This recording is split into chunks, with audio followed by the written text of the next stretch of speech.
이어서 해드리겠습니다. 어, 하나님의 나라 시민은 이 8가지의 성품을 갖추게 됩니다. 캐릭터 빌딩이에요. 네.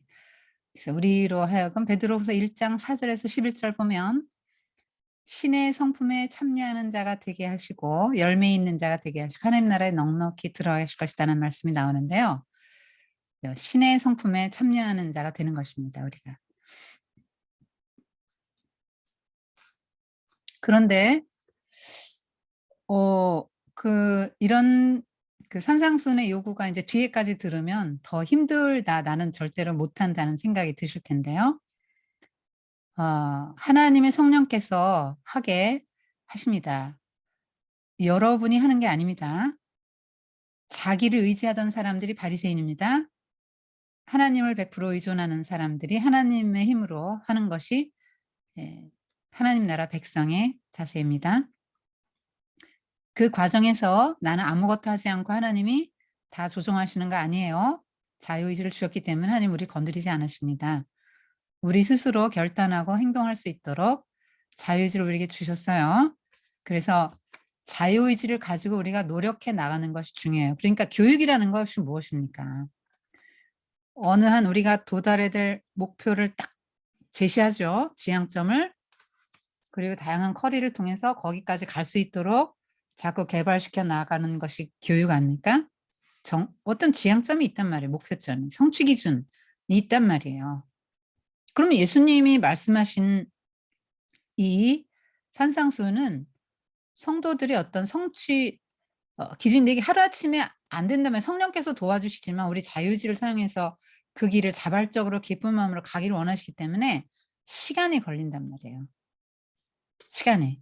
그리고 자유의지도 굉장히 중요합니다. 자발적으로 나의 그 최고의 지향점은, 인생 목표는 그리스도의 장성한 분량이 충만한 데까지 이르는 것이다 하고 딱 정하셔야 됩니다. 그래서 그리스도인으로서 나의 목표는 예수님처럼 되는 것, 예수님 닮아가는 것. 여러분 그 이상의 어떤 소원도 가지면 성도가 아니에요. 최고의 목표는 내가 예수님처럼 된다. 아까 사마리아 여인 얘기를 해드렸잖아요. 예수라는 한 인격을 만나면요. 그 예수님에게 감동하고 그분을 존경하지 않으면 비정상이에요. 그분 진짜 하나님의 아들로 이 땅에 몸을 가지고 오셔서 흙먼지 날리 이 땅에 오셔서 이 살과 피를 가지고 사셨다고요. 이 땅을 사셨는데 율법을 다 이루셨단 말이에요. 그분은. 하나님의 아들이니까 당연하다고요? 그분도 사람이에요. 그분도 사람으로 오셔서 배고팠고 감기도 걸려봤고 여러 감정 다 겪어보고 고통 다 겪어보신 분이세요. 근데 그분이 그렇게 사셨단 말이죠. 그리고 그렇게 살 수 있다. 살아라. 너희들은 이런 존재 의의와 가치가 있다라고 말씀하실 때는 우리가 그 예수님을 우리 삶의 목표로 삼아야 되는 것이죠. 작은 예수. 우리는 죽을 때까지 노력해도 예수님 발끝도 못 따라가요. 근데 이 팔복을 다 이루신 분이잖아요, 예수님은. 그래서 예수님을 닮으려고 노력하는 가운데 우리 캐릭터가 빌딩돼 간단 말이에요. 우리 팔복의 캐릭터. 이게 진짜 복이란 말이에요. 그러니까 아까 뭐 아유, 넌 참 복이 있구나. 하나님이 인정하시는 복이 있는 사람들이에요. 세상 사람은 복이라고 인정하지 않지만 우리는 세상 사람들이 포도주가 많고 곡식이 많을 때보다 더한 그런 마음의 영적인 기쁨을 우리는 누리는 것이죠. 하나님 안에서. 세상이 주는 기쁨이 아니라. 그것이 진짜 하나님 나라 백성의 그 삶의 자세입니다. 주님을 기뻐하는 것이죠. 여기는 또 이제 하나님 나라 백성, 천국 백성의 존재 이유가 이제 팔복 다음에 이어집니다. 자, 너희는 세상의 소금과 빛이라고 말씀하셨는데 소금이 되어라, 빛이 되어라라고 말씀하시지 않았다는 거 유의하세요. 이미 소금이다. 이미 빛이다예요. 그런데 여러분, 소금이 맛을 잃는 경우가 있을 수 있겠습니까? 불가능합니다. 그것처럼 소금 역할을 하지 않는 제자는 제자가 아니다예요. 만약에 네가 세상의 부패를 방지하는 역할을 못하고 있으면 너는 제자가 아직 아니야 이 말이에요. 그냥 무리예요.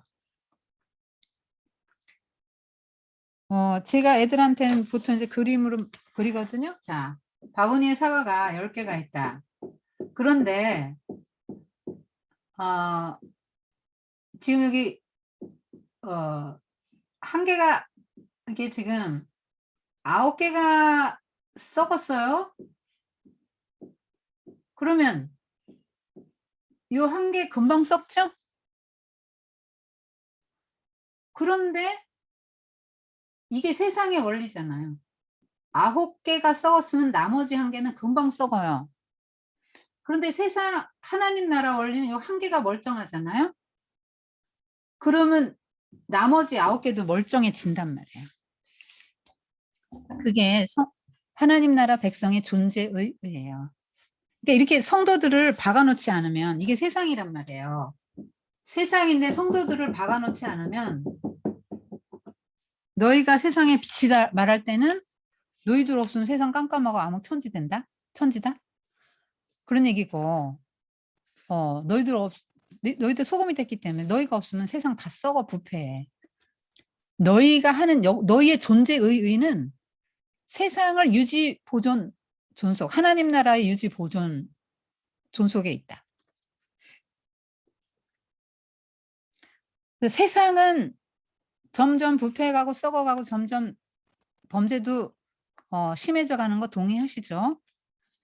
지나던 자들은 점점 더 좋아진다고 하지만 점점 더 나빠지잖아요. 사람의 마음이 점점 더 선해지고 있습니까? 아니잖아요.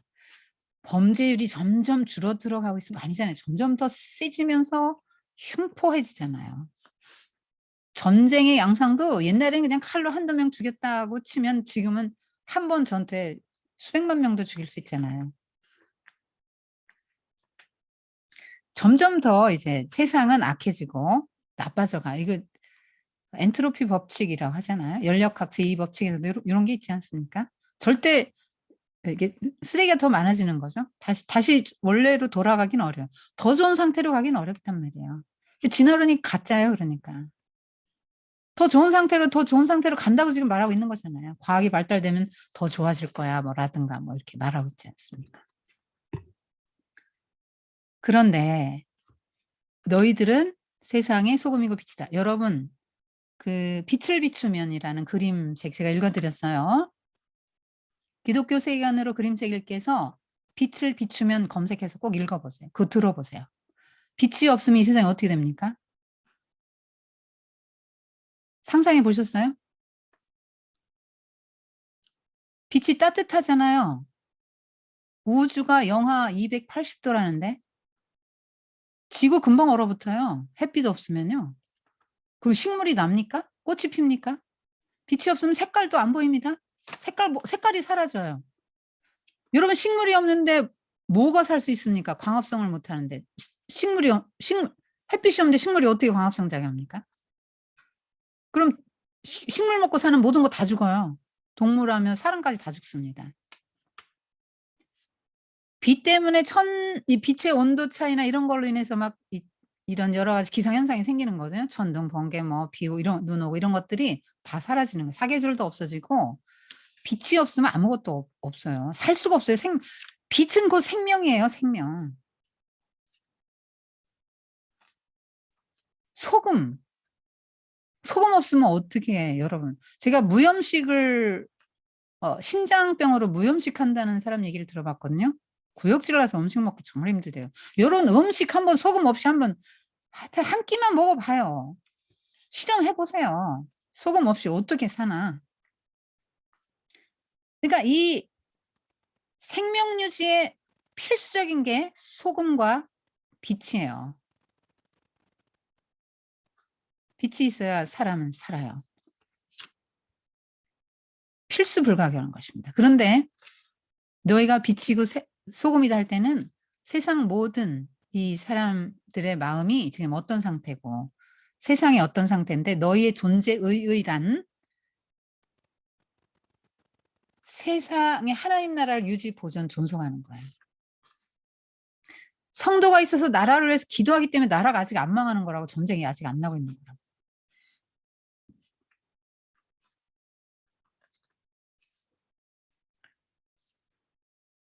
여러분, 신이 없는 세상을 상상해 봤습니까?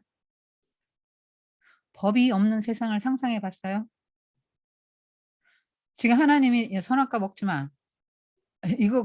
이것도 규제라고 느껴져서 그로부터 자유롭게 탈출하고자 했던 게 하와인데, 우리 모든 인류가 다 이 마음을 갖고 있는데 정말로 하나님 없는 세상을 한번 상상해 보셨냐고요. 그 사람들이 다 자기 마음대로 한다고 하면 상상해 봐요. 5분도 안 갈 거예요, 지구가. 내가 갖고 싶은 거 사람 죽이기라도 뺏고 또 복수하고 이렇게 해 봐요. 사람 또 죽이고 서로 이렇게 해 봐요. 전쟁 나고 5분도 안 갈 거예요, 5분도. 근데 하나님 대리인으로 박아 놓은 게 누구예요? 법. 하나님의 법. 이걸 자연법이라고 하잖아요. 누가 봐도, 상식적으로 누가 봐도 '이건 이래야만 하는 거야.'라고 생각되는 게 기본적으로 하나님 안 믿는 사람도 갖고 있는 자연법이 있잖아요. 근데 그 외에 또 하나님의 법, 율법이 있어. 하나님의 사람들은 그런 고상한 법을 갖고 있는 사람들이 이 세상에 한 명도 없다고 한번 상상해 보시라고. 동물보다 더 악해지는 게 인간 아닙니까? 얼마나 아수르 사람들이 그 잔인하게 고문하고 그거 하는 거 그림 보여드렸죠. 인간이 그렇게 악해질 수 있단 말이에요. 그래서 세상 사람들은 다, 하나님 없이 사는 사람들은 짐승이라고 성경은 말하죠. 짐승이라고 나오는데 분명히 짐승이라고 나와요. 그나마 이런 정도의 문명, 문화 이 정도 유지하면서 세상이 존속되는 이유는 하나님의 사람들 때문이다 라고 보는 게 성경의 관점이에요. 세상은 점점 악해진다. 지식은 자꾸 증가하는데 하나님이 없는 상태에서 10가지 학문의 종류가 10가지인데 10가지 학문이 다 하나님이 없는 토대 위에 세워졌어요. 그래서 성경은 창세기 3장에 분명히 말하거든요. 세상이 이렇게 망가지고 문제 많고 어그러지고 부패하고 이렇게 된 이유는 죄 때문이야. 하나님과의 관계가 깨졌기 때문이라고 분명히 원인을 말해줘요. 하나님과의 관계가 깨진 죄 때문이라고 말해주는데 하나님 없잖아요. 모든 학문이. 철학, 심리학, 뭐 하나님 있습니까? 정치, 경제, 사회과학 모든 거 한번 여러분 보세요. 하나님 없지요. 근데 그들이 내놓는 대안이 다 뭐예요? 전문가들이 뭐 오피니언 다 내놓죠? 다 헛것이다 이 말이에요. 왜냐하면 핀트가 안 맞아. 원래 세상의 문제가 뭐라고요? 하나님과의 관계가 깨져서 사람들의 마음에 하나님 주기를 싫어해서. 그래서 하나님과의 관계가 죄 때문에 생기는 이 죄 문제를 해결하면 다 되잖아요. 원인이 이거니까 이 원인을 해결하면 문제가 해결되니 이 원인은 그대로 두고 하나님 없는 학문에서 나온 수많은 답들이, 인문학에서 나온 답이든 그 철학에서 나온 답이든 역사에서 나온 답이든 간에 뭐든지 사회과학에서 어떤 답이든지 간에 그 답은 하나님이 없는 사람들이 내놓은 답이기 때문에 하나님과의 관계 훼손, 죄 때문에 이 세상에 문제가 왔다. 이 문제를 해결을 못하는 겁니다. 그런데 누구는 알 수 있지요? 하나님의 나라 사람은 코로나가 왜 왔어? 이거 알아요. 그래서 이 백성들이 온 지구 이 사람들이 하나님이 누군지를 모르고 인정을 안 하니까 너희 인생들아, 눈에 보이지도 않는 바이러스 때문에 꼼짝 못하는 이 인생들아 하고 하나님이 지금 하나님의 살아계심을 드러내 주시는 거잖아요. 그리고 요한계시록 보면 청황색 말 푸른 거예요. 지금 청황색이 시체색이거든요. 전 세계에 지금 청황색 말이 나돌아다니고 있다 이 말입니다. 죽음의 사자가. 그 예수 믿는 사람은 그렇게 이제 문제를 인식하는 거죠. 그래서 이제 해결은 뭐예요? 납작 엎드려서 하나님을 인정하는 거죠. 그리고 그동안 하나님 없이 살아왔던 모든 인간의 이런 것들을 회개하는 거죠. 지금 과학이 얼마나 발달했어요. 인간의 힘으로 위성 쏘아 올리고 새로운 삶의 터전을 찾으려 하지 않습니까? 새하늘 새 땅을 바라는 게 훨씬 쉬운데 그건 안 바래. 그건 안 바라고 인간의 힘으로 어디 좀 화성이나 딴 데 가서 생명체 살 수 있나 그거 궁리하는 게 지금 인간들의 어리석음이죠. 생명공학 발달시키잖아요. 유전자공. 앞으로 여러분 진짜로 멋진 신세계 이런 데서 얘기한 것 아일랜드라는 영화 같은 데서 얘기한 게 실제로 그런 세상이 옵니다. 앞으로 로봇가 활발히 돌아다닐 거예요. 여러분 진짜 사람 속삭이는 아내보다 로봇가 낫다 이런 영화도 있잖아요. 로봇에 더 사랑을 느껴요. 왜? 아내는 잔소리를 하거든. 로봇은 언제나 부드럽고 한 번도 화도 안 내고 그냥 너무나 서비스를 잘해줘. 아픈 이 환자 남편에게는 저 로봇 아내가 훨씬 난 거야. 그런 세상이 온다니까요. 이제 조금 있으면 이제 저 같은 사람은 이제 다 사라져요. 왜? 로봇 목사님, 로봇 강사가 나와.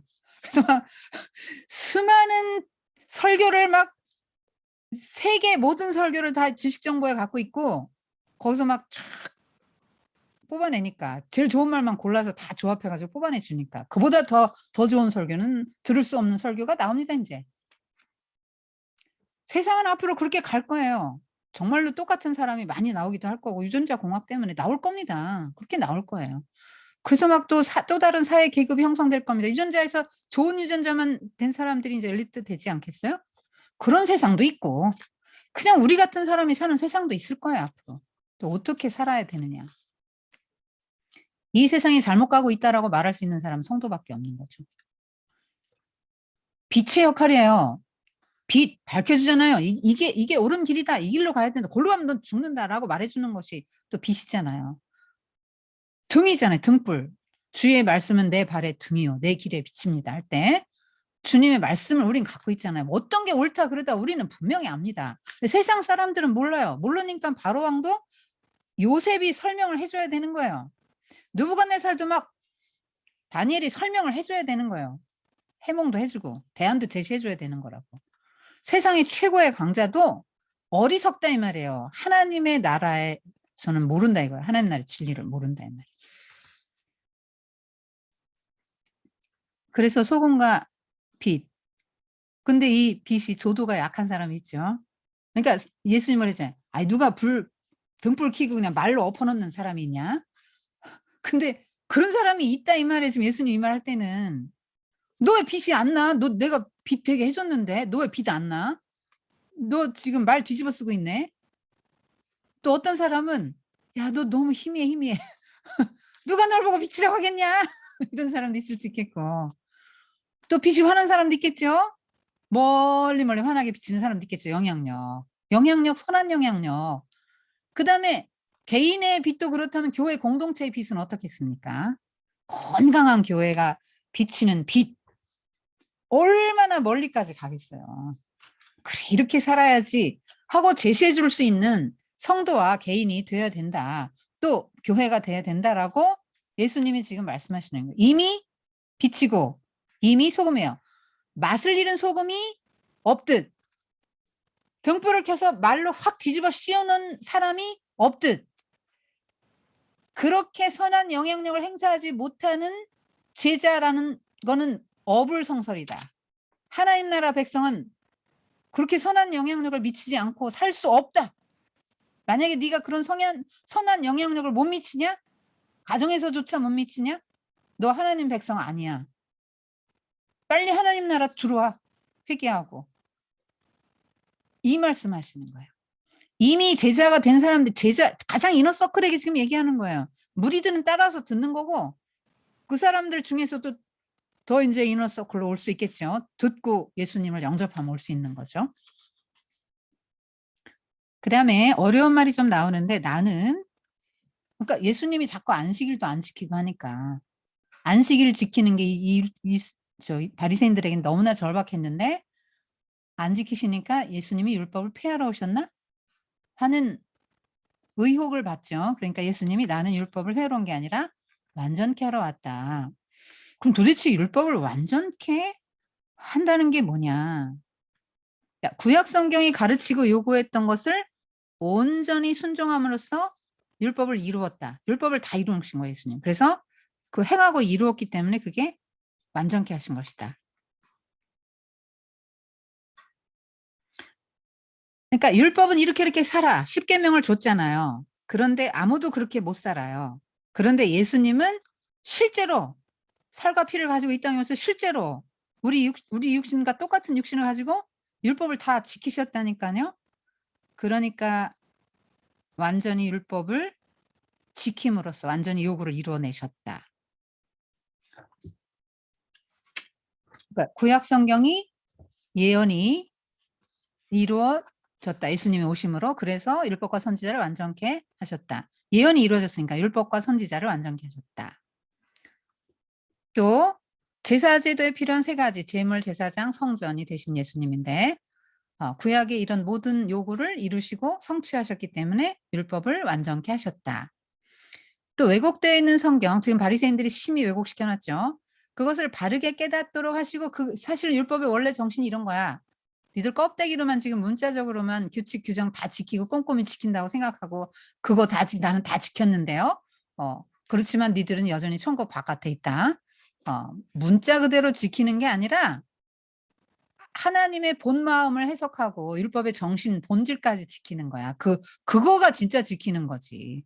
그게 너희들이 지금 새로운 어떤 인식을 가지고 제자들은 하나님 나라 시민은 그렇게 함으로 하나님을 기쁘게 하고 율법의 요구를 이루어 드리는 것이다 하는 거를 가르쳐 주셨죠. 지금 그래서 쭉 시행세칙이 나오는데 6가지 이런 것들이 뭐냐면 바리새인들은 이렇게 생각하고 이렇게 지켜가고 있지만 하나님의 말씀은 이렇다고 예수님이 다 바로잡아 주시는 게 나오잖아요. 율법의 완성이죠, 그런 게.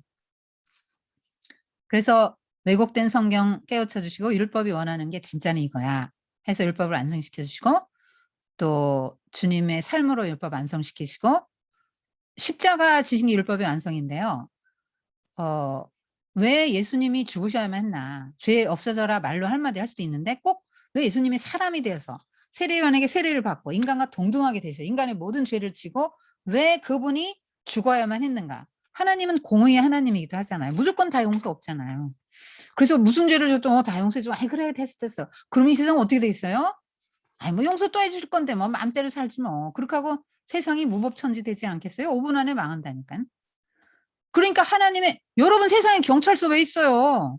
감옥 왜 있냐고. 그거 없으면 국가가 유지가 안 됩니다.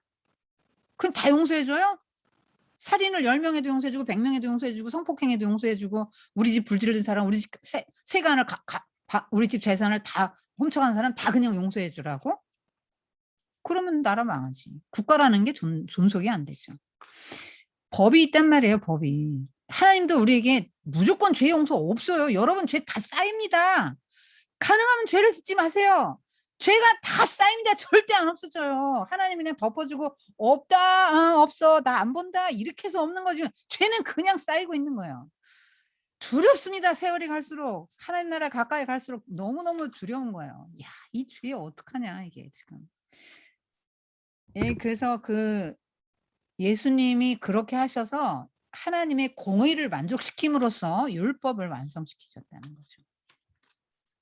그러니까 저주를 대신 하나님이 니들은 못 지키지 내가 대신 죽어줄게 해서 내가라도 대가를 지불하고 사랑할 만한 존재로 만들어 가면서 사랑하시고 구원하시고 그러신단 말이에요. 그게 하나님의 뭡니까? 공의죠. 공의. 무조건 은혜 용서. 여러분 자식 한 번도 안 혼내키고 키웁니까? 혼내키죠? 왜냐하면 공의 때문에. 무조건 용서해 줍니까? 다? 자신만 압니다.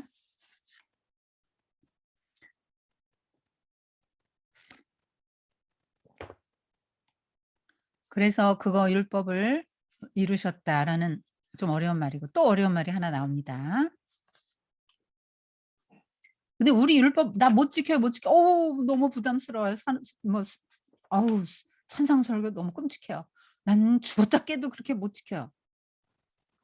하시지 말고 성령께서 우리의 연약함을 아시고 우리 영이 얼마나 연약하고 기도가 약한지 아시고 우리 기도 도와주신다 그랬잖아요. 그리고 성령께서 하나님의 그리스도의 영이신 성령이 우리와 함께 하시고 우리가 그렇게 살아갈 수 있게 도와주십니다. 자, 그래서 하나님을 그만큼 많이 더 의지하시면 우리도 그렇게 살아갈 수 있는 것입니다.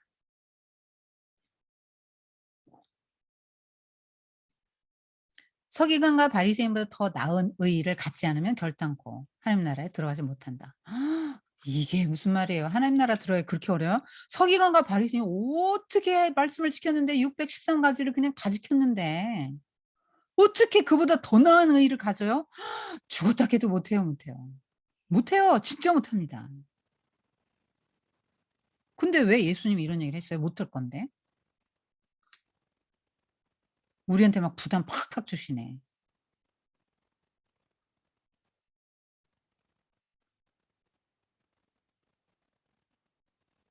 이게 뭐냐면 그 바리새인들처럼 믿지 말라는 거예요. 제가 신약 어떻게 가르칠 것인가 했어도 왜 예수님은 바리새인들과 그렇게 대척점에 섰는가 하는 얘기 좀 해 드렸죠. 이들은 율법에 그렇게 잘 지키는 것 같아요. 율법을 정교하게 잘 지키는 것 같은데 하나님의 뜻을 제한하고 왜곡하는 의죠. 그럼 자기 의로 충만해요 그래서. 난 다 지킨다. 그리고 예를 들면 하나 예를 들면 동족들에게 이자를 받지 마라. 오죽하면 끄냐.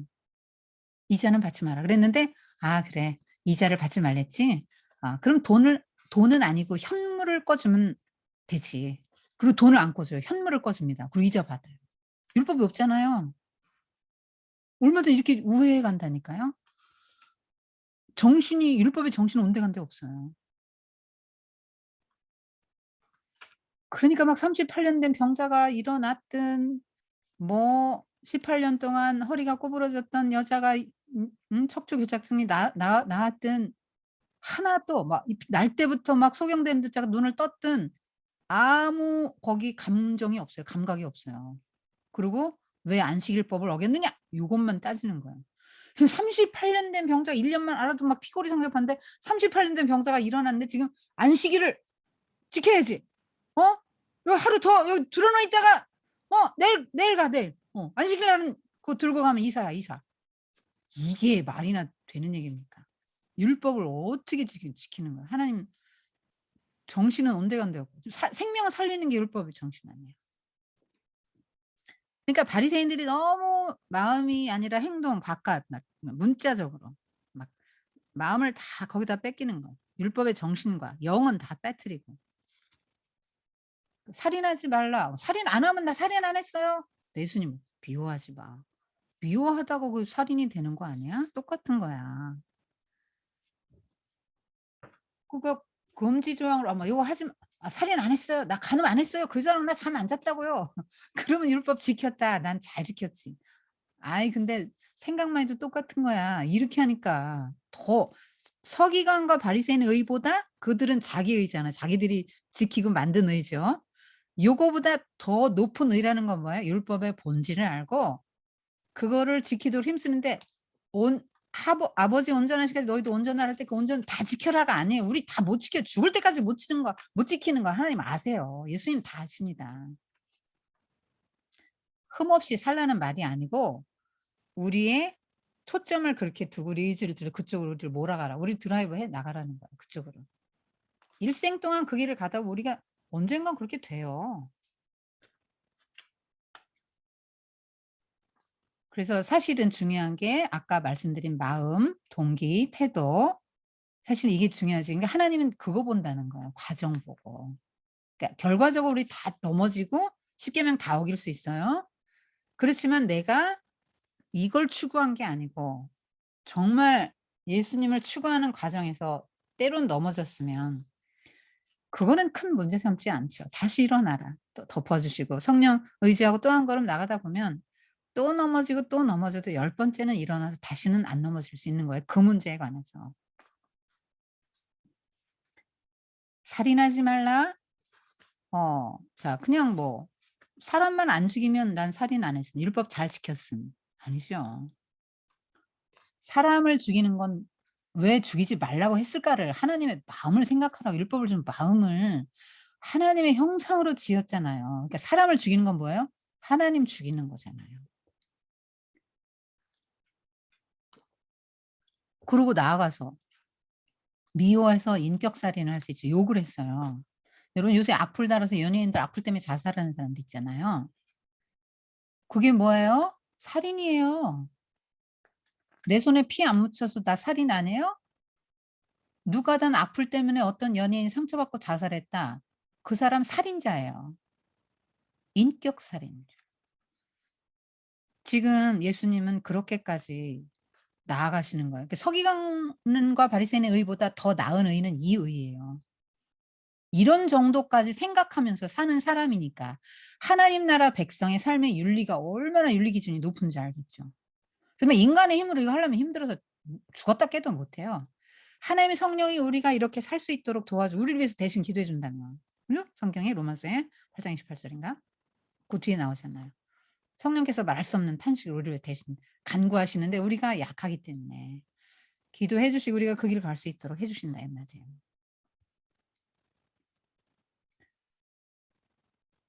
사람을 함부로 대해도 안 되고 욕해도 안 되는 이유는 하나님의 형상이기 때문에 하나님 나라 백성은 눈에 안 보이는 하나님 나라도 보고 눈에 안 보 남들이 못 보는 하나님도 보는 사람이잖아요.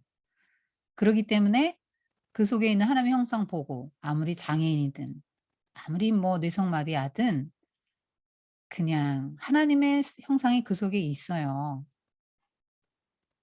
그렇기 때문에 그 사람 자신이 다 똑같은 사람이다라고 생각해야 됩니다.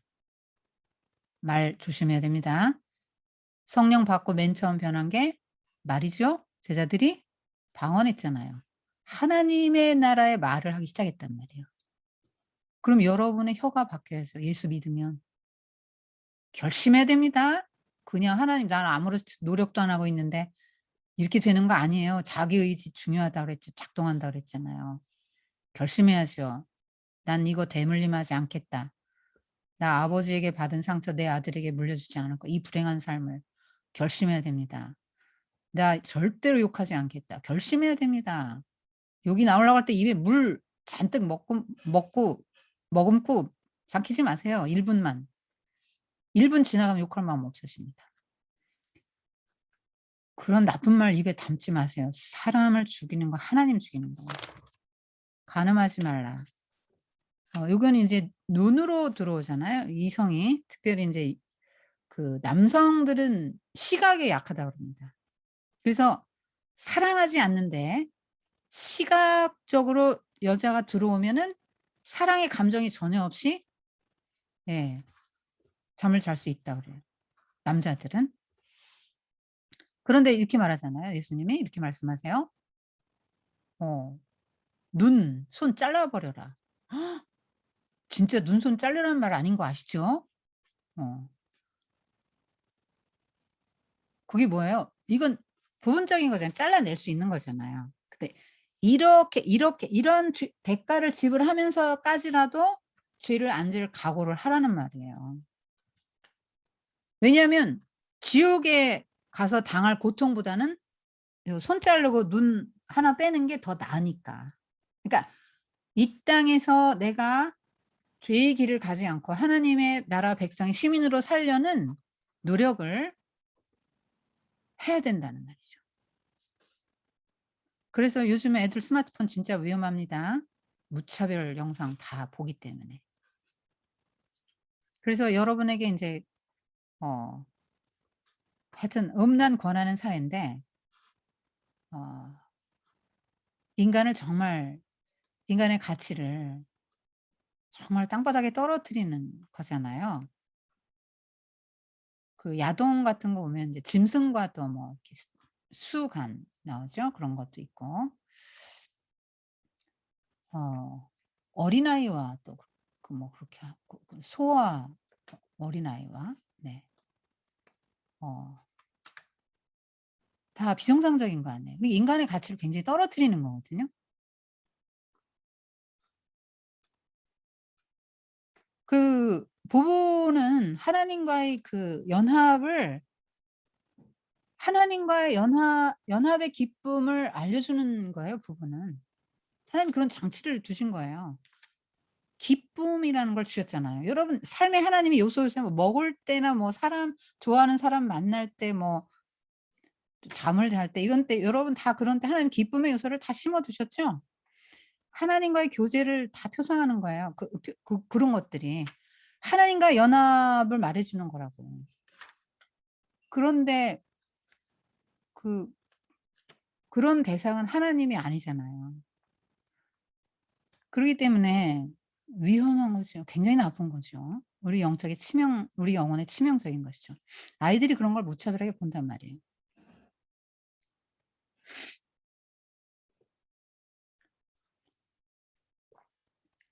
하여튼 미디어 최대한 여러분 금식하셔야 됩니다. 영이 굉장히 흐려집니다. 저는 아예 안 봅니다. 딱 끊었습니다. 뭐 세상 돌아가는 대충 압니다. 남편이 뭐 TV 보고 얘기해 주는 거 알고 가끔 뭐 네이버 들어가면 이제 헤드라인으로 뜨니까 그런 정도 세상 돌아가는 정도만 알고 뭐 구체적으로 검색이 필요하다 하는 건 하지만 불필요한 정보가 너무 많아요. 그거 알아서 뭐 할 겁니까 여러분. 영만 흐려지고 시간만 지금 허비하고 지금 세상의 가치관이 다 쏟아져 들어가는데 여러분 영혼에 아무 도움 안 돼요. 정신 바짝 차리세요. 이혼하지 말라. 음. 이것도 예수님이 그때 당시 신명기 24장 1절 4절 뭐 모세가 뭐 이혼 증서 써 주라고 했다. 그래서 막 이혼해요. 이혼하는데 어떡합니까? 이렇게 합니다. 수치스러운 일이 발견되면 이혼하라. 그게 뭐예요? 남편의 밥을 태웠다. 이런 수치스러운 남편의 밥을 태우다니. 당장 이혼. 진짜요. 이게 진짜 이게 기록에 있는 얘기예요. 그러니까 오만 가지 트집을 잡아서 여자는 이혼을 요구할 수 없어요. 히브리 사회에서. 남자가 무조건 여자 내칩니다. 그러면 이 여자가 인제 이혼 증서를 써 주라니까 써 주거든요. 이렇게 "당신이 이제 가둬졌습니다. 당신을 아내로 맞이하기 원하는 남자가 있고 당신도 그를 원한다면 그가 당신을 취해도 좋습니다." 그래서 재혼 허가서 같은 거예요. 여러분 이거 가지고 다닌다고 누가 또 이혼한 사람을 재혼하겠습니까? "이거 무슨 수치스러운 일이 있어서 이혼한 거야." 하고 재혼하기 어렵죠. 그러니까 어떻게 됩니까? 다 창녀로 전락하는 거예요. 그러니까 예수님이 "하나님이 짝지어 줬는데 왜 네가 나누냐? 네가 지금 네 기준에 안 맞는다고 이렇게 버리고 저렇게 버리고 그러지 마라. 이혼 절대 불가. 하나님이 짝지어 줬는데 사람이 나누지 못할지니라." 예수님이 직접 이렇게 말씀하셨습니다, 여러분. 저는 이번 학기에 가장 참 의미 있다고 생각되는 게 뭐냐면 한 가정의 이혼을 막은 겁니다. 법정 소송까지 갔는데 취하했습니다. 정말 감사하게 생각해요. 자, 어 그분이 그랬다 그래요. 여러분 잘 들어보세요. 처음엔 제가 막 그렇게 하나님의 말씀을 전했을 때 어 선생님 말대로 해서 더 비참해졌다고. 나 더 불행하다고 마음이. 우리 부모님도 더 비참하다고 하신다고. 제가 얼마나 쇼크를 받았는지 모릅니다. 이 시간 내줘서 이렇게 상담을 해 줬더니 이런 얘기를 하다니 나 상담 안 해줄 거야." 그랬어요 진짜로. 근데 어 성경책을 읽고 강의를 듣다 보니까 자기 죄가 보였대요. 그래서 용서해야 되겠다는 마음이 들었다는 거 이거 하나님 주신 마음이에요. 절대 인간의 마음이 아니에요. 그래서 어 고소를 취하하겠습니다. 그랬더니 부모님이 "야야 예수님이나 그리 사는 기다. 우린 그리 못 산다. 현명하게 살아야지 현실에서는." 그래서 "엄마 아빠 제가 말씀대로 살지 못해서 이렇게 된 것 같아요. 제가 이제는 말씀대로 한번 살아 보겠습니다." 하고 말씀을 드렸대요.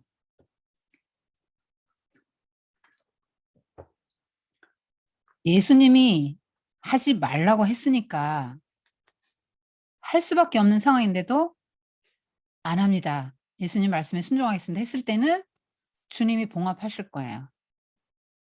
치유하실 겁니다. 그리고 새로운 가정을 꾸리게 하실 거고 여러분 솔로몬이 어떻게 태어난 아들입니까? 하나님이 그 가정에 그런 귀한 자녀 주실 거고 회복시켜 줄 것입니다. 그러니까 하나님의 본 마음을 알아야 된다는 거예요. 본 마음을. 예수님이 계속 말씀하시니 맹세하지 말라. 맹세를 언제 합니까? 나의 유익을 위해서. 하나님도 맹세하시죠. 하나님 맹세하시는 거 봐요? 반드시 지킨다죠. 사람은 맹세하는데 반드시 못 지키죠. 그래서 맹세하지 말라는 거예요. 인간은 절대 못 지킵니다. 맹세하지 말라. 왜냐하면 언제 맹세합니까? 하나님의 이름으로 맹세하죠. 성전으로도 맹세하고 뭐 예물로도 맹세하죠. 제물로도. 자, 그거 왜 합니까? 그만큼 불안정한 관계라는 얘기예요. 신뢰가 안 되는 거예요. 그러니까 맹세를 하고 또 하고 또 하고 맹세한다는 얘기, 내가 그만큼 못 지킨다는 얘기예요. 여러분, 내가 꼭 지킨다고 맹세할 필요 없어요. 그냥 지키니까. 근데 상대방이 신뢰를 줘야 돼. 신뢰를 줘야 되니까 내 맹세할게. 아이, 그래도 못 지킨다니까. 못 지켜요. 우리는 맹세 1000번 10,000번 해도 절대 못 지켜요. 그러니까 하나님 이름만 끌어다내고 하나님 이름만 망령때 일컫는 거니까 하지 말라는 거. 그리고 악한 자를 대적하지 말라. 여기 나오는데 악한 자를 대적하지 말라. 네. 악을 되갚아 주려고 하지 말고 원수 갚는 일 하나님께 속했으니까 하나님께 맡겨라. 선으로 악을 이겨라. 근데 선으로 악을 이기려면 방법, 구체적인 디테일한 방법. 1번, 뺨을 치면 왼편도 돌려대라.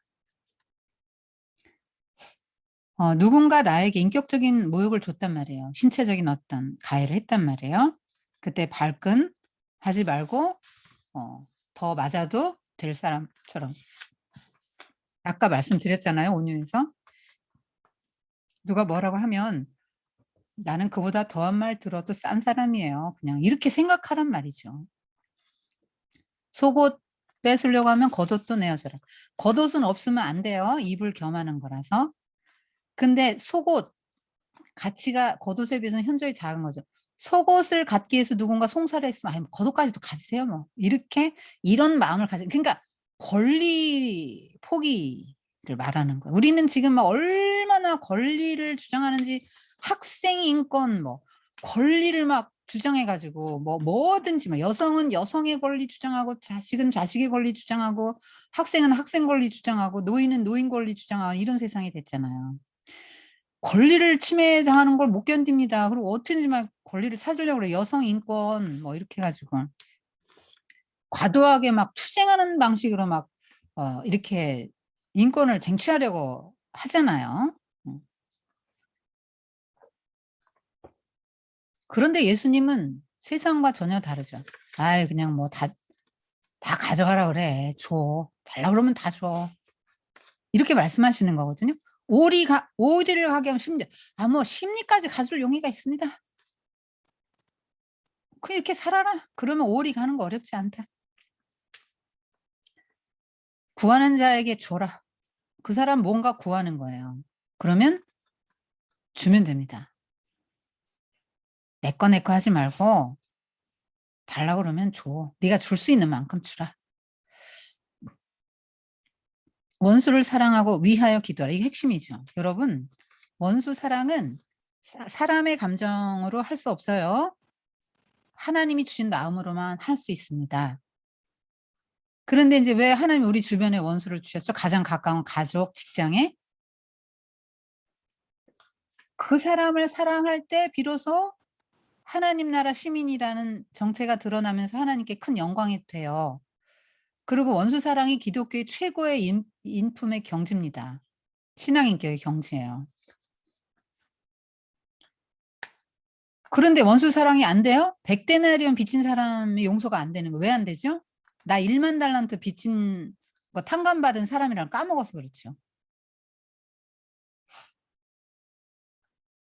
분명히 그렇단 말이에요. 그거를 생각을 더 하면 가능한 것인데 왜 못하냐? 원수 사랑. 내가 사랑할 수 있는 감정이 될 때까지 기다리니까 안 되는 거야. 그러니까 그냥 이 원수 사랑도 주권 이양이거든요. 하나님 나라 백성은 원수 가면 하나님께 이양하고 아무 일이 없어서 그냥 그 사람은 지내는 거예요. 그 일은 그냥 그 일은 딱 접는 거예요. 하나님께 딱 패스하고 접고 아무 일도 없었던 사람처럼 그냥 행동하는 거야. 같이 만나고 뭐 인사도 하고. 속으로 꽁하고 있지 말고 하나님께 맡기고 토스. 그럼 하나님이 더 정확하게 갚아주죠. 원수를 깨닫게 하시고 그쪽에서 더 미안하게 생각하게 하시고.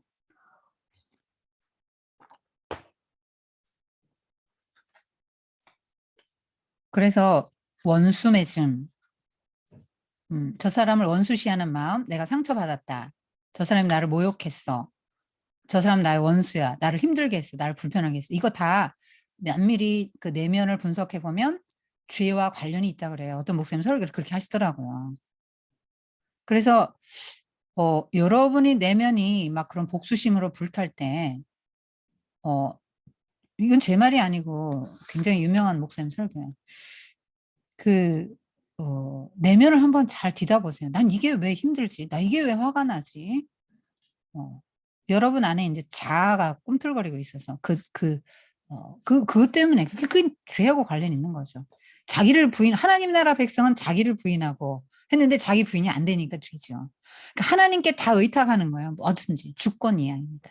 용서도 평생에 뭐 사랑할 만한 사람 사랑하면 몇 명이나 사랑하고 사랑할 감정이 되어만 사랑하면 몇 사람이나 뭐 사랑하겠습니까? 몇 시간이나 사랑할 수 있습니까? 평생을 두어도 하나님의 사랑을 생각하시면 만들어가면서 사랑하시잖아요. 도저히 여러분 나 하나님 사랑받을 자격이 있어요 하는 사람 손 들어보세요. 제가 이거 준비하면서 야 정말 만약에 하나님이 사람처럼 내 마음에 드는 사람만 사랑하고 내게 유익한 사람만 사랑한다면 난 절대 그 순번에 못 들 거다.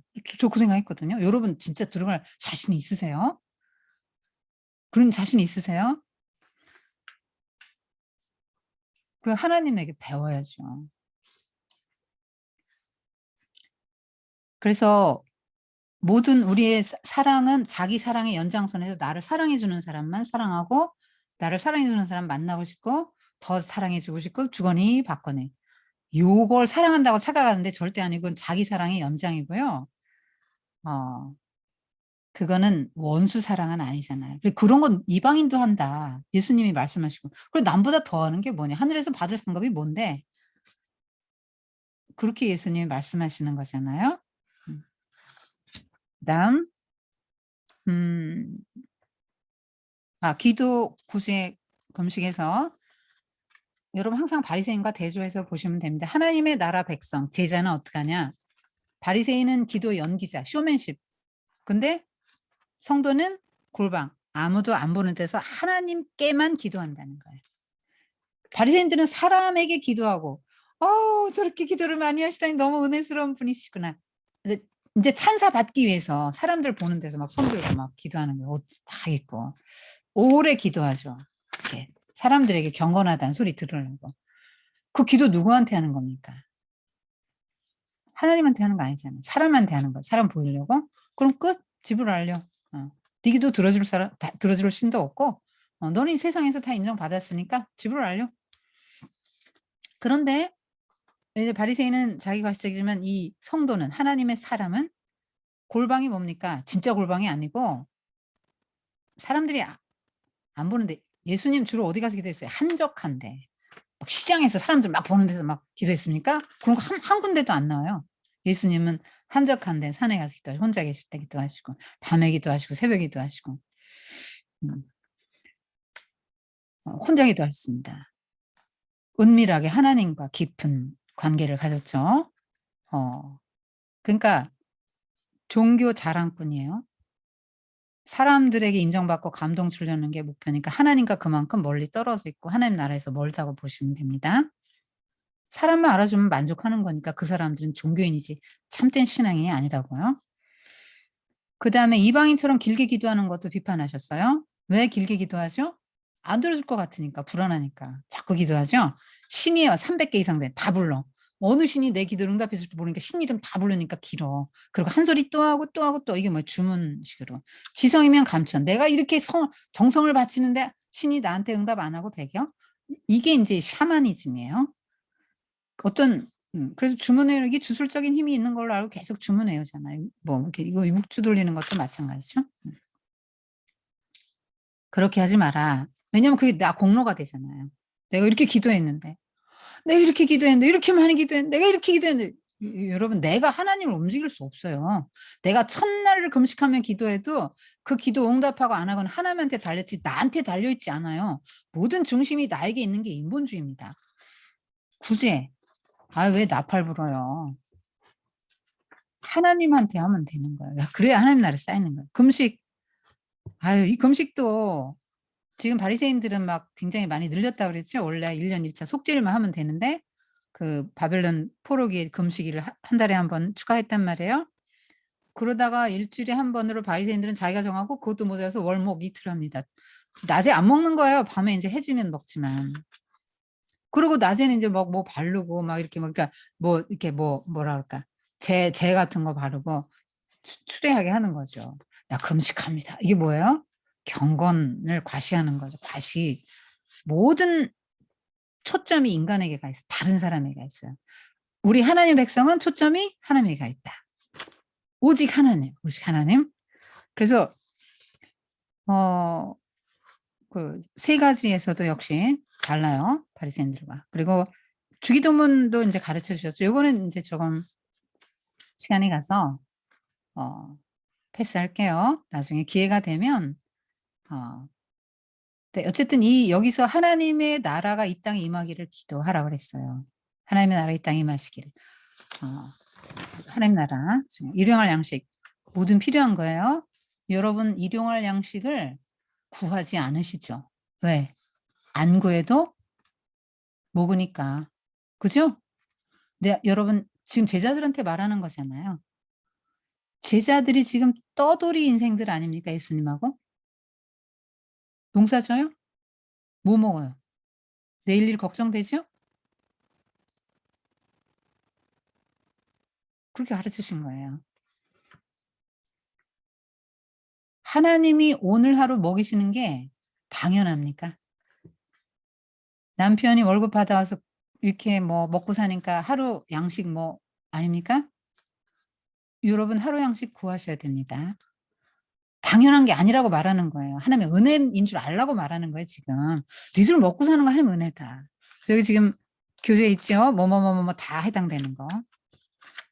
그 다음에 용서 우리가 받았으니까 용서해 주라. 용서에 한계가 없다. 7번씩 70번, 7번을 70번씩 용서할까요? 베드로가. 이거 최대한이죠? 근데 아니, 그러니까 7번씩 용서할까요? 베드로가 그랬습니다. 7번 완전수죠? 아니, 7번씩 70번이라도 해. 그 얘기는 뭐예요? 딱 490번만 용서해줘라 이 말입니까? 아니죠. 무한 용서죠. 그 다음에 천국 백성, 하나님 나라 백성의 경제는 하늘에 쌓아라, 보물을. 뭔 말인지 아시겠죠? 어떻게 하면 하늘에 쌓이겠습니까? 하나님의 나라를 1번으로 알고 그 나라의 확장을 위해서 자기의 가진 물질, 건강, 시간, 에너지, 뭐 그거 재능 다 이제 흘려보내는 걸 하나님 나라에 쌓는 거라고 말하는 거예요. 그래서 하나님 나라 백성은 쌓아두지 않는다. 지금 여기 말씀하시는 거예요. 흘려보내라는 거예요. 다시 너한테 무리로 흘려보내. 무리로 흘려가는데 누가 가졌는데 알지 못하게 흘려보내요. 그런데 돌아와요, 나한테. 이 땅에서 받고 내 자식이 받고 내세에서도 받습니다. 염려하지 말라. 왜 염려하지 말아야 되죠? 하나님 나라 백성은 하나님이 계시니까. 하나님이 해결해 주시니까. 누가 염려합니까? 아버지 없는 사람. 이방인들. 하나님이 없는 사람. 근데 왜 하나님 믿는데 왜 염려하죠? 못 믿어서 그런 거죠. 믿음의 문제. 주권 이양의 문제. 내가 내 문제를 해결하고 내가 내 앞날 어떡하지? 내가 뭐 먹고 살지? 앞으로 내 미래는 어떻게 되지? 내가 걱정한단 말이에요. 여러분 염려는 맡기고 노력은 하세요. 하나님이 내가 가만히 있어도 해결해 주는 거 아니니까 자기 의지대로 노력은 하라 그랬죠. 노력은 하는데 염려는 하지 말라고. 하나님께 맡기라고. 왜요? 하나님이 책임지시니까. 아버지라고 그랬잖아요. 친근하고 나의 보호자 이미지 아닙니까? 아버지. 그래서 하나님의 나라 백성은 염려하지 않는다. 제자는 염려하지 않는다. 그래서 새, 그 다음에 들풀 예를 드셨잖아요. 또 염려하면 새만 또 못한 인간이 되는 거죠. 그죠? 예를 드신 게 두 가지잖아요. 우리가 누가 염려한다고 키를 한 자나 더 할 수 있느냐 할 때 그 키가 수명이라고 생각하시면 수명으로 번역할 수 있대요. 그러면 염려하면 여러분이 한 3년 더 삽니까? 돌직 죽지. 걱정하느라고. 그죠? 네. 노력은 하지만 염려는 하지 않는 거죠. 염려는 불신앙입니다. 그의 나라 그의 의를 먼저 구하라. 1번으로 하나님 나라 구하라. 루이스가 그 말 했다고 말씀드렸죠. 하나님의 나라를 먼저 구할 때 세상의 것도 아울러 주시는데 저는 경험했다니까요. 하나님 나라에 헌신했을 때 하나님이 얼마나 제 삶을 더 부유하게 하고 풍요롭게 하고 정신적으로 영적으로 물질적으로 더 풍성하게 해 주시는 거를 굉장히 많은 경험을 했어요. 루이스가 그렇게 말했거든요. 다 주신다. 근데 세상의 것만 구하면 둘 다 잃는다. 그다음에 하나님 나라 백성 이웃 관계, 이웃에 대한 태도에서 비판하지 마라. 형제를 바로잡으려고 하지 마라. 여러분 제가 남편하고 살아봤더니 지금 40년 살았나? 가만히 있자. 그렇게 살은 것 같은데 하나도 안 변했어요. 저는 변했습니까? 저는 이제 하나님 나라 알고 정말 변했습니다. 안 변해요. 근데 바꾸려고 하지 마세요, 배우자를. 자식도 바꾸려고 하지 마세요. 안 변합니다. 기질적으로 타고난 거 어떻게 바뀝니까? 근데 또 비판하지 말아야 되는 이유가 뭐냐면 눈에 들보가 들어있다. 이만한 들보가 들어있어가지고 거의 맹인이 수준이에요. 맹인 수준. 그리고 본다 해도 이게 이만한 게 들어있으니까 굴절이 돼가지고 제대로 못 봐. 그러니까 이걸 먼저 뽑고 그 후에 밝히 보고 형제의 눈 속에 티를 빼라. 네가 형제의 눈 속에 들보 들어있는 줄 아는데 사실은 네가 들보 들어있고 형제 눈 속엔 티 들어있거든. 근데 이것 때문에 좀 제대로 못 보니까 이거 뽑고 나서 좀 제대로 보고 나서 말해. 이렇게 말합니다. 예수님이 말씀하십니다. 그래서 우리가 비판하는 그 비판도 너가 똑같이 비판받을 거니까 그 잣대를 남한테 들이대지 마라. 그리고 비판할 수 있는 유일한 대상은 하나님밖에 없다. 사람은 비판할 자격이 없어. 왜냐면 다 똑같은 죄인이기 때문에. 정도가 크고 작고 차이인데 다 똑같은 죄인이기 때문에 아무도 비판할 수 없어요. 비판할 때는 긍휼도 없어요. 굉장히 무자비하잖아요. 그 다음에 기도하라. 여러분 성도의 모든 영광은 기도라는 루트를 통해서 옵니다. 그래서 강청하는 벗에 비유 나오잖아요. 막 두들깁니다. 밤에 와서 떡 달라고. 지금 막 안에서부터 쭉 그 이스라엘 사람들은 원룸이에요. 방방이 있는 게 아니라. 그럼 막 쫙 애들 깨우고 애들 밟고 나와야 돼. 잘 때. 지금 다 자려고 식구들이 다 노는데 도저히 불가능한데 강청하면 준다. 이 말은 하나님께 떼쓰라는 얘기가 아니라 권리가 우리에게 있다는 거예요. 친구는 구할 수 있어요. 율법에 따르면 뭐 친구 이렇게 먹을 게 없는 나그네 입장에서 구할 수 있거든요. 그러니까 강청하는 게 우리에게 그러니까 하나님 밥 주세요, 일용할 양식 주세요, 하나님 뭐 주세요 할 수 있는 권리가 나에게 있으니까 찾으라, 구하라, 찾으라, 두드리라. 그게 이제 하나님께 구하는 거죠. 기도는 왜 합니까? 내 힘으로 안 돼요. 난 하나님 없이는 공급이 안 됩니다. 하나님이 나의 모든 문제를 해결해 줄 뿐입니다. 나는 하나님 없이 살 수 없어요. 하나님으로부터 오는 자원을 다운로드 받고 그래야 내가 오늘 살아갈 수 있습니다라는 고백을 하는 거죠. 왜 하나님이 기도라는 절차를 쓰게 하셨냐면 관계 맺음이죠. 여러분 자식이 아빠 이거 해주세요 하면 얼마나 행복해요. 그래서 그냥 알아서 주시지만 아빠 저 이거 너무 필요한데 아빠 해주세요 했을 때 그럼 아빠가 해주지. 그리고 딱 해줬을 때 그 관계라는 게 형성되고 기쁨이 있잖아요. 충족됨이 있고 베풀어주는 기쁨이 있고 해서 하나님이 그걸 절차를 정해놓으셨다고. 그래서 뭐가 있어야 될지 다 아시지만 구해라. 또 예수님 뭐하러 기도하셔요. 예수님이 기도했는데 우린 또 왜 기도 안 합니까? 평생에 우리는 결핍이 있고 운명은 정해져 있지 않기 때문에 예수님도 기도했고 우리도 기도해야 되는 것입니다. 그 다음에 황금률 마지막 부분입니다. 남에게 대접받고자 하는 대로 대접해라. 이거 황금률이라고 하죠. 좁은 문으로 들어가라. 왜 좁은 문입니까? 왜 그 좁은 문이야 넓은 문이야 둘 중에 하나 결정해야지. 넓은 문은 바리새인의 문이에요. 좁은 문. 문을 선택했는데 들어가니까 또 좁은 길이 계속 나와. 이거 막 계속 평생에 좁은 길 가야 돼. 이거 선택이 아주 그냥 계속 이거 막 절대 갈아타? 막 이러고 싶은 길이잖아요. 그런데 끄트머리 뭐가 있냐 지금 지금 예수님 말씀하시고 분별력 갖춰서 거짓 선지자 그래 열매를 보면 안다. 그 나무의 그 열매라는 말이 있거든. 원래 문학에서 나온 말이에요.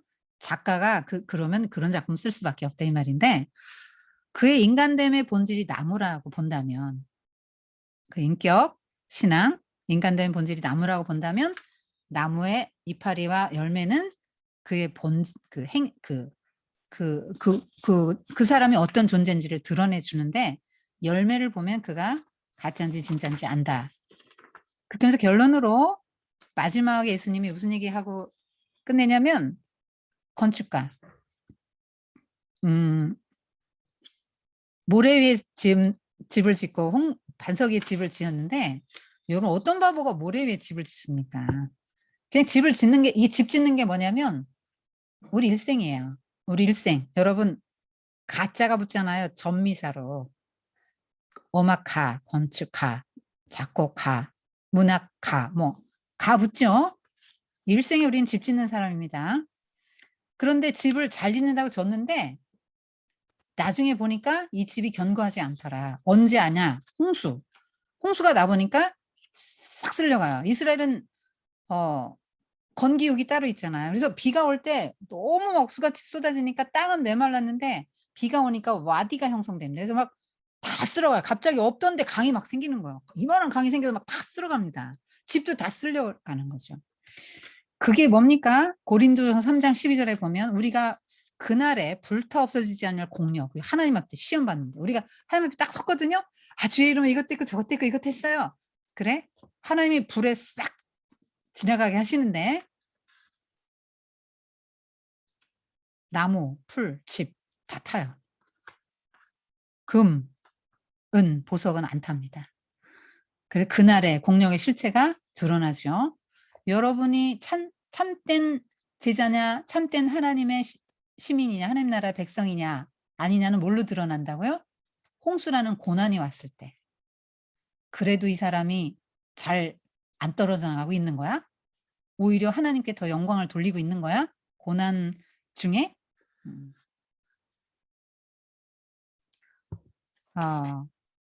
그래서 이렇게 예수님이 설교하시고 나중까 성종들이 깜짝 놀랐다. 왜? 지금까지 서기관들이 율법사들이 막 가르쳐 왔던 것과 너무나 차이 나는 내용이기도 하거니와 그분의 권위. 즉 그동안 사람들은 옛 문헌에서 따왔잖아요. 모세가 이르기를 모아서 그 권위 있는 문헌을 따와서 논증을 했는데 예수님은 하나도 안 따고 직접 내가 이렇게 말씀하셨잖아요. 권위가 있었다. 영적 권위가 있었다. 그리고 이 서기관들과 이 율법사들은 맨날 그렇게 해서 뭐가 맞고 토론하고 막 자기들끼리 정하고 이거 고칩시다 고쳐가기도 하지만 예수님 산상수훈 고치는 역사가 없는 거죠. 토론도 필요 없어요. 왜? 하나님이 예수님이 좀 선언한 거죠. 너희는 복 있는 사람이야. 하나님 나라에 지금 들어왔다. 네가 지금 하나님 나라 가치가 얼마나 큰지 아냐? 지금 너 얼마나 복을 받은 상태인지 지금 알고 있어? 지복의 상태를 선언하신 거잖아요. 그리고 너희들은 이런 존재 의의와 가치를 갖고 있다. 하고 막 선언을 해주고 얼마나 지금 사람이 지금 얼마나 수준 높은 대로 격상을 시켜놨습니까? 하나님의 사람들을. 자, 마칠게요. 여러분 학문에 왕도가 없다. 들으셨죠? 그 고대 그리스 수학자 유클리드가 당시 그 이집트 왕이 이제 프톨레마이오스 1세거든요. 여러분 헬라 그 알렉산더가 죽고 나서 그 신하들이 땅을 나눠 가졌잖아요. 그거 이제 프톨레미 왕조예요. 근데 거기서 이제 이집트 프톨레마이오스 1세가 이제 요청을 해서 지금 유클리드가 고대 그리스 수학자 유클리드가 이제 기하학 수업을 했습니다. 그래서 너무 어려운 거예요. 그래서 막 질려가지고 아우 좀 쉽게 배울 왕도가 없어. 왕도 여기서 나온 말입니다. 왕도 없어. 그러니까 없습니다. There is no royal road to learning. 너무나 유명한 말을 했죠. 하물며 생명의 길에 왕도 있겠습니까? 어려운 길입니다. 좁은 길 선택했는데 막 계속 가야 되는 거야. 막 갈아타고 싶은 마음이 막 쿨뚝까지 드는 이 좁은 길인 거야. 그래도 그 길 끝에 영광이 있습니다. 기도합시다. 하나님 아버지, 그때 당시 사람들의 통념을 깨는 가치의 전복, 정말 혁명적인 사고를 담은 예수님의 산상수훈을 공부했습니다. 정말 딴 때보다 조금 늦게 끝났지만 이 짧은 시간에 다 담을 수 없는 너무나 귀한 말씀을 정말 짧은 시간에 대충 정했습니다. 하나님, 사랑하는 하나인 삼기 성인반 모든 회원들에게 예수님께서 이렇게 아름다운 정신, 정말 힘을 추구하지, 세상의 힘의 논리가 지배되는 로마의 압제에서 힘을 추구하지 않고 무저항의 막 정신을 가지고, 또 하나님이 원래 율법이신 본 정신을 가지고 사랑으로, 하나님에 대한 사랑으로 율법을 기쁨으로 지키고 하나님에 대한 사랑으로 이웃을 사랑하고는 이러한 진짜 하나님 나라가 이 땅에 임하기를 가르치셨는데, 우리 사랑하는 회원들 각 가정에 하나님의 나라가 임하게 하시고 심령에도 임하게 하시고, 그 하나님의 나라가 내 안에 임한 그 기쁨 충만하게 누리면서 바리새인들 같이 의무가 아니라 기쁨으로 하나님 사랑하는 마음으로 지켜나가며 하나님 나라를 이 땅에 세워나갈 수 있도록 축복해 주세요. 예수님의 이름으로 감사하며 기도드립니다. 아멘.